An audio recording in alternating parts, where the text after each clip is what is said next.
about a young woman, and every time she cooks a lamb roast, she cuts the end off it before she puts it in the oven.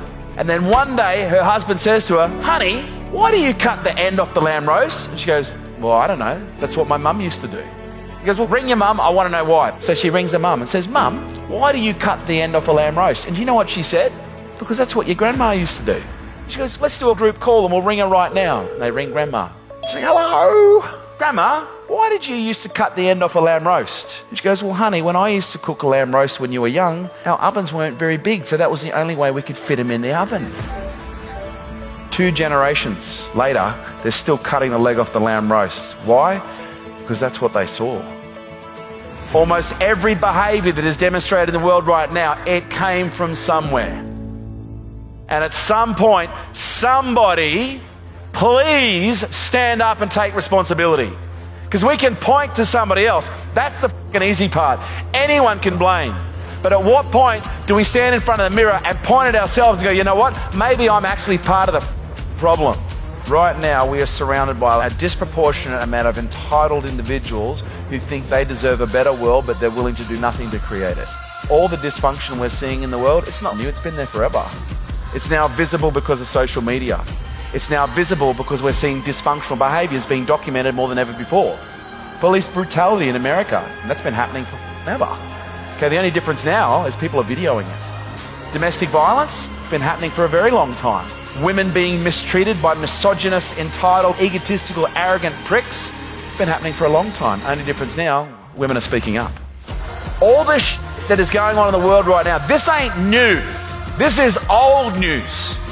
And one or two things is going to happen. We're going to see this and we're going to go, "Well, isn't that just the way that it is?"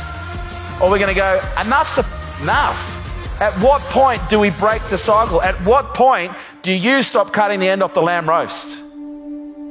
Jocko Willing says there are no bad teams, only bad leaders.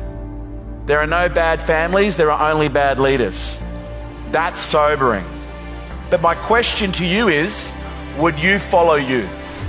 Would you be okay if your children replicated every single behavior that you're demonstrating right now? Because guess what? That's what's happening. You're either an example or you're a warning. Choose wisely. In the last 2 years, we have withstood fires, earthquakes, wars, and we're now in the midst of a pandemic. Pain is not insignificant.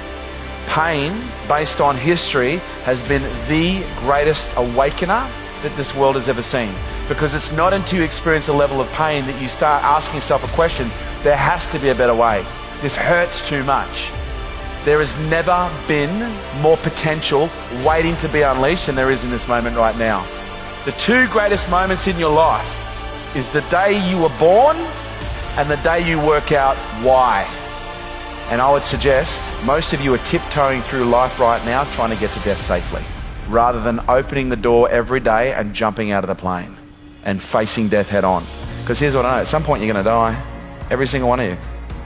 But there's one thing that lives forever. And do you know what that is? It's legacy. And my question to you is, what do you want your legacy to be? What do you want to be remembered for? Because right now, you are writing in the history books your legacy. So you're either going to wait to nearly die, or you could just live now. The choice is yours. And have you ever watched a good movie where there was just that surprise twist at the ending that you didn't see coming? Maybe that's going to be your life. Maybe there's about to be a massive plot twist. And maybe that massive plot twist is a change in trajectory in your life and a change in the trajectory of every single person who knows you. But you need to find something that you're willing to die for, and then you need to live for it.